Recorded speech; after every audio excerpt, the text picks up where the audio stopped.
Hi, y'all. Hey, you guys. I am, let's see, I have 30 minutes or so. I hope that you can get your laundry to fold, or maybe you're in the car and you can just listen and not watch. I know that my videos are long. And when I first started doing them, I had the purpose of making this like a real live chat in time. So as to not just be another thing that you watch, boom, boom, boom, like reels. So anyway, I appreciate that many of you are okay with that. So anyway, I'm glad to see you. I have you in my mind's eye, even though I can't literally see you right now. I have so many of you in my mind's eye, and it just helps me just be happy, feel connected, and love you. So I am, in my last video, was when Craig and I had just been home from MD Anderson for 24 hours. And we had been there for 6 weeks. And now I have been home for, I should have tried to figure it out. What is this? Mid-October. We left in mid-August, so September, October. We've been home basically 2 months. Such an awesome thing to have that under our belts. We are feeling some normalcy to life, and it just is so great. I don't think that I mentioned this because I don't think I knew it yet when I did the video. But 1 month after being home, I went to a retreat in Colorado at Glyn, Eyrie, which is one of the most beautiful places in America, I think. I've been to 2 other retreats there, like in the last 10 years. And so I knew how beautiful it is. I had signed up for this retreat a year before, and before I knew I was going to have another recurrence of cancer. And while I was away, I didn't know if I was going to be able to feel well enough to go. And our leader, Jonathan Rogers, was so kind to keep my spot. And so when I got home, it was pretty much time for us to turn in our piece of writing that we wanted to workshop at this retreat. That was how the retreat was set up. It was workshopping each other's pieces of writing. And, while we were at MD Anderson for 6 weeks, I didn't have any energy or focus or motivation to write. I was just too exhausted. So I was like, how am I going to do this? But having that little bit of pressure where I had like a few days to pull something together, was such a blessing, because I immediately got to work on this kind of personal essay that I was trying to write. And it was about, I had to think, okay, what makes me feel alive right now?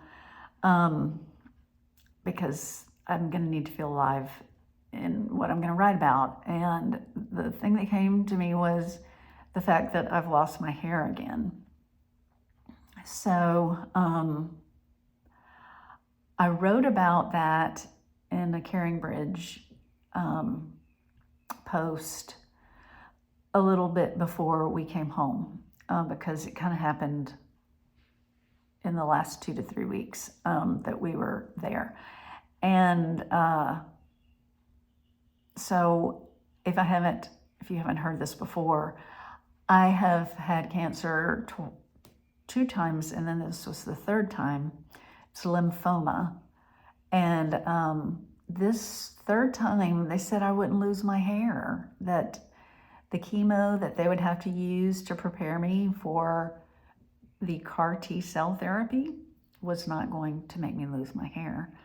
And I felt so buoyed by that, because I thought, I'm going to come home and I'm going to have hair, and I'm not going to feel like a cancer patient.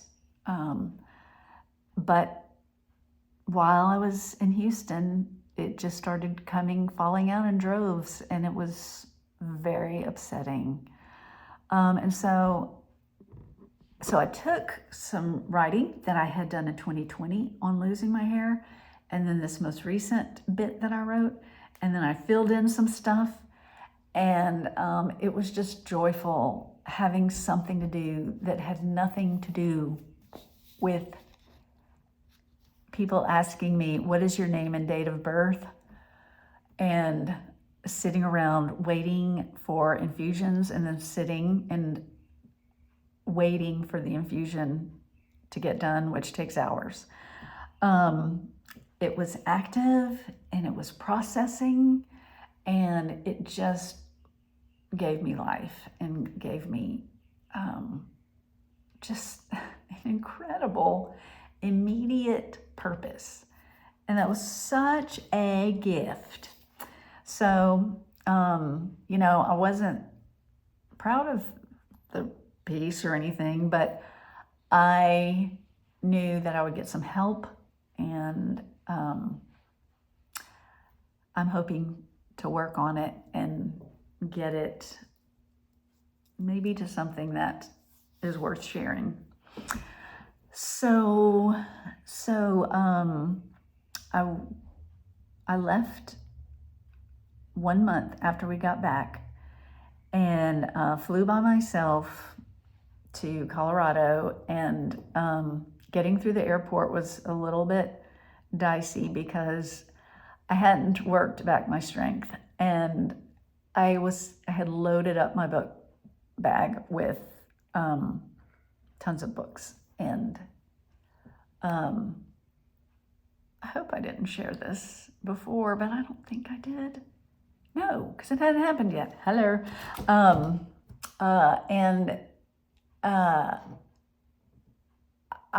I thought, I'm not going to be able to make it through the airport. What am I doing?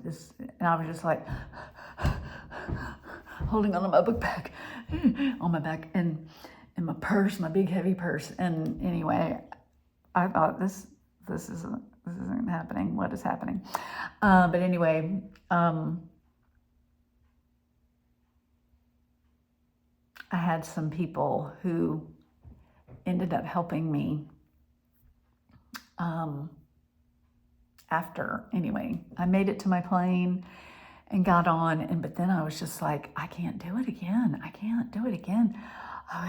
Oh my gosh, how do I walk through the airport?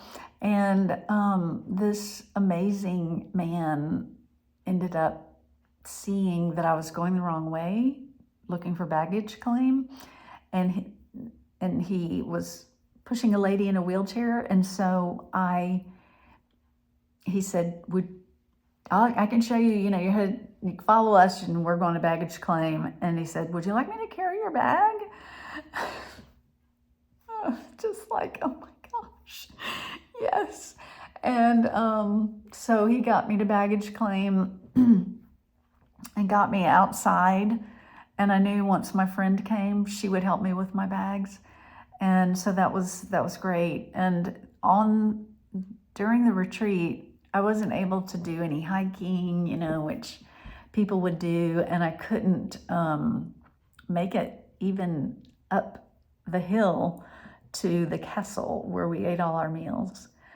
And I felt kind of sorry for myself because it was such a beautiful walk every time to get to a meal, but also exhausting for those people who had to do it. But I ended up having the sweetest gift because I couldn't walk up to the castle. Jonathan's son and his girlfriend were there just to help. And so they became my ride up to the castle. And they were so awesome. You know, they're like, I don't know, late 20s. And 3 times a day, we were in the Jeep going down the trail and up the hill to the castle. And it was a delight, total delight, getting to know them and then getting to spend that time with them. The retreat was like 5 days. And they named us the Jeep, oh my gosh, what was it? I could never remember. Jeep Squad forever. And so we had a name and everything. So I tried hard not to get self-pity going. I was like, look where you are. Yes, you can't do a lot of the things in the afternoons that people are doing, but you're doing so much, and you're just a month away from treatment, and this is such a gift. And so it was amazing. I hope that it doesn't just give you like FOMO and wish you could do something like that. But I hope that sharing it, you get to live it vicariously and maybe plan a trip to Glyn, Eyrie. So I was really encouraged to try to stick with doing this, working on writing as a craft. So that is what I keep telling myself is, Jamie, you enjoy it and you're working on it as a craft. You're learning how to write better, because I'm never satisfied or gratified with my writing. And I did ask some of you to join my Substack, which was going to be my place to put my writing. And I remove these quotes now because I am going to try to be more consistent. I was hoping to put out a piece of writing once a month and a video once a month. And I haven't even done that. I haven't felt proud of my writing, and so I haven't done it. But that's not right. That's not good. I need to share and hope that it has some goodness to put out into the world. That I you know, with all the sickness for the last 5 years, I want to be putting goodness into the world. And so this is one way I can. No, it's not the best. It's not perfect, but it will have something, right? So, I mean, if I was talking to you about your craft or your work or your vocation, whether it is a lot of time spent alone and at home, or alone with children, or at an office job in a cubicle, or whatever it is, I would hope, my hope for you would be that you would not wait on perfection, and that you wouldn't think, well, it has to be on level with other people's writing or other people's mothering or encouraging a friend. We've got to give what we have, and what we have at the moment. and not hoard it up because it's not good enough. Hoarding my stuff has just almost killed me. And doing these videos has been such a life-giving thing because for whatever reason, from the beginning, I felt a freedom to just do it and not make it perfect, as you know very well. They're long, they're not edited, and you know, you can tell I have a little outline, but I'm not, it's not polished. And it has been so life-giving for me. Thank you for coming and watching and listening and giving me life back. And yeah, so I wish I could be that way with writing. I don't know what it is, why I just feel like it needs to be a certain caliber, and yeah, I don't know. Pray for me. Do you have the same kind of problem? Tell me in the comments. Yeah, so anyway, the other amazing thing about the retreat was that it was in Colorado, which means I was in Colorado. And who lives there, you guys? Sarah and Sergey and Isaiah and Simon and Mila. And so Craig flew and met me at their house. And so did Hannah from New York City. She came down too. And Ben couldn't come, which was very sad. But we spent a week there, and it was just like, okay, we're connecting again with our family. Because that was one thing that was so painful and maddening and frustrating and disappointing about my illnesses, was that I'm not being with my family. Other members of my extended family too, including my mom and sisters, but especially my own children and my grandchildren that I want to be investing in and having deep relationship with. And, you know, they need to know me in order to have deep relationship. They always knew me, and that was great. But I tell you, there was some long time spent away from each other for a while there. So it was so great. So since being back, I've already been there, and it has turned out to be so different from post-transplant. My after stem cell transplant, as you know, maybe, I had to quarantine for like 6 months. I still can't believe it. It was so awful. And I was afraid this was going to be like that, but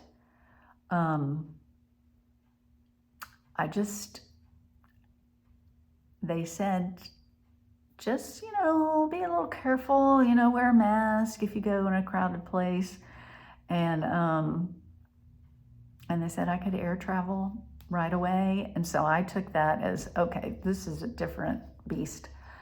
And my immune numbers were low when I left MD Anderson, and I had to get my blood work done again like 3 weeks later to see if they had come up. And I got my blood work done before I went on my trip, and most of the numbers were normal. I can't tell you how amazing that feels. Because when your numbers are low, they may make you be more careful about having fun and doing life. and being with the people that you want to be with, or I could get sick. And I didn't get sick though. But while we were with our family, my granddaughter got sick and she got a fever. And luckily, I forgot all about this, but if I had caught it and gotten a fever, I would have to go to the emergency room and probably be hospitalized. I'm so glad I did not think about that. I just thought, oh, well, I might get a cold. And if you watch my last video, you know I've already made it through a cold because I did a lot of coughing and snorting. Okay, so let's see. Time.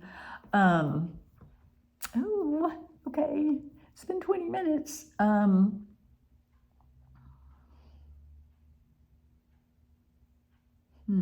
What else? Here's my outline this time. I couldn't seem to get it. Okay. Oh, no, but here's a couple of notes I took. Okay.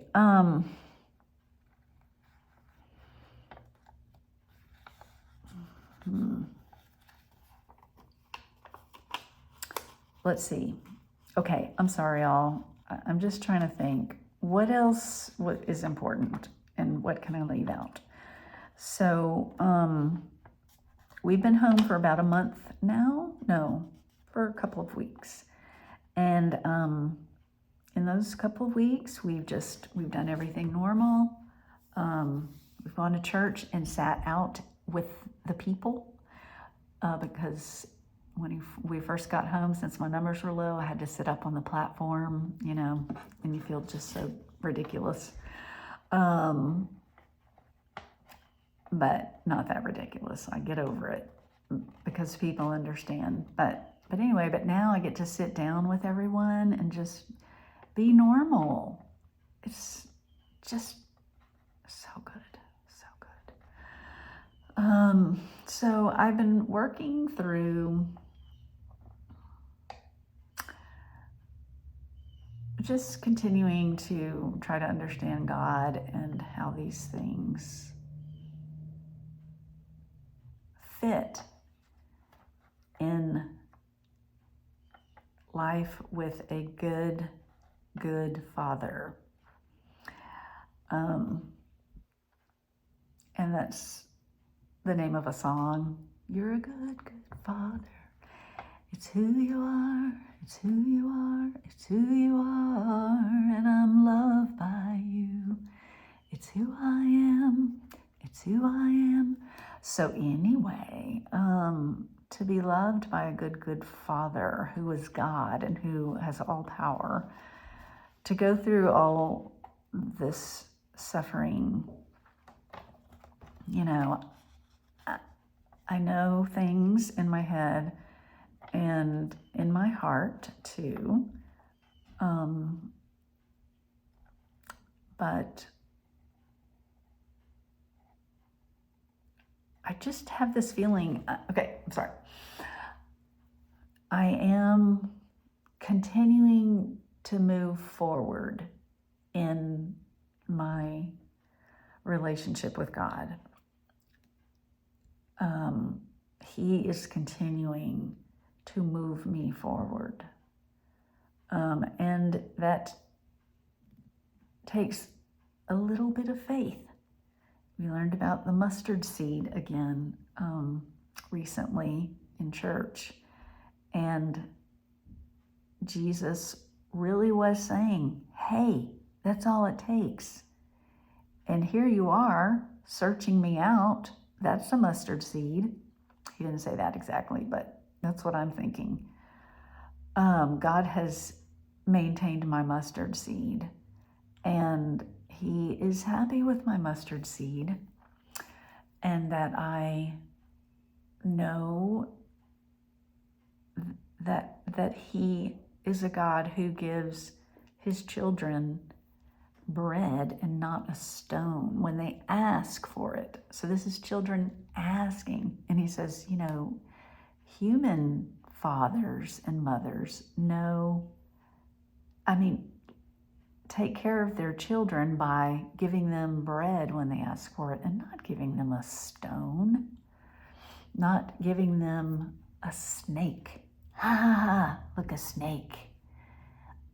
When they ask for fish. God isn't mean, and he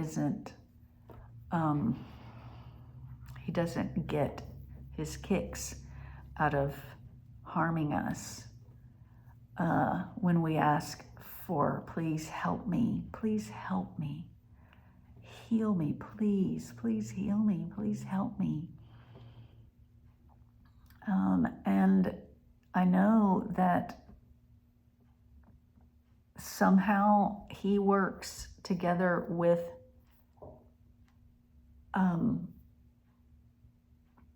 evil in the world. Evil somehow has a sway too. And God, in his all-knowingness and in his all-powerness, makes decisions. And we must trust him.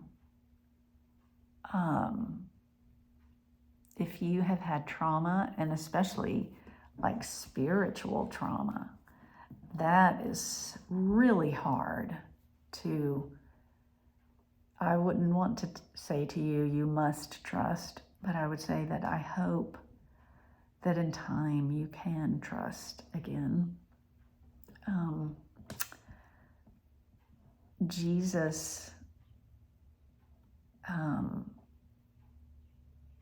okay, where's my Bible? No.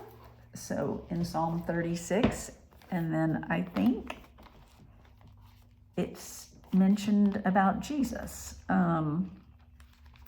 but it says that he will not quench a faintly burning wick, and he will not crush a bruised reed. And I just so often feel like a bruised reed or a faintly burning wick. And that is just the sweetest news to my soul, that God the Father doesn't snuff us out or come in to crush something that's already bruised. And neither does the Son of God. So I'm just trying to live in that love. And we don't know where this is going, I think I might have told you that 50% of people who have CAR T cell therapy for lymphoma, for non-Hodgkin's lymphoma, only 50% get complete remission after when they do it at the 30-day mark. And I had complete remission, and that was just such amazing, so nice to be part of that group. But 30%, this is on the human level, statistics, and not including the vertical God level, but 30% of people who do CAR T are cured of their lymphoma. So it's very odd. It's very odd thinking, well, I could be cured. I might go on and on and on with normal life.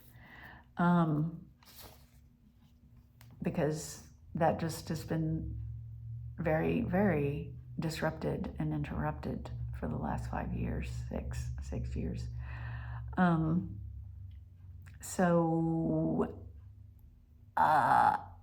have a PET scan on November 3rd, I think, and see the doctor on the 4th. So we'll be nervous, I'm sure, but I hope it's good. And last of all, this weekend we're gonna go to a family reunion, like a really fun, awesome. Not going to the kind of family reunion where you don't know anybody and you have to try to get to know them because they're your distant third cousins or whatever. These are like my sisters and their husbands and my mom, and then all the kids and grandkids from there. So we're all really close, and we're going crabbing in South Louisiana. So it's going to be very close to home in terms of that's kind of something that Cajuns do, go crabbing.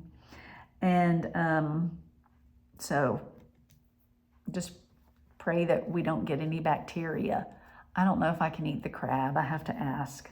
But lastly, see this beautiful scarf? I think I've worn it once before, but it's, look, okay, I don't cut off this tag because, is that backwards or not? Anyway, it says what? What does it say? Oh, it says all silk. Sorry, I'm pulling it off my head. Oh, I can't read it. Anyway, it's vintage. Can you tell how vintage this scarf is? And it was given to me by one of my clients when I was being a counseling therapist. She said that it reminded her of me. So I love it. And it's nice to have something that I don't just hate the fact that I don't have any hair. So my hair is just beginning to come back in, really kind of thin and little bitty. It's so slow. So that's my life, you guys. And I hope, man, I wonder what all is going on in your lives and what complex things that God is working in his world and in his kingdom, and how he's doing that in your lives. I wonder. I'd love to know if you want to tell me in the comments. And subscribe, please, if you never have. It encourages me. And if you can't figure out how to give a comment in YouTube, then find me with Jamie on Substack and send me a message. Or Instagram, I'm Jamie Van Bibber, I think. And you can message me there or talk to me there. And Facebook, Jamie Gotro Van Bibber. So good to talk to you. Bye.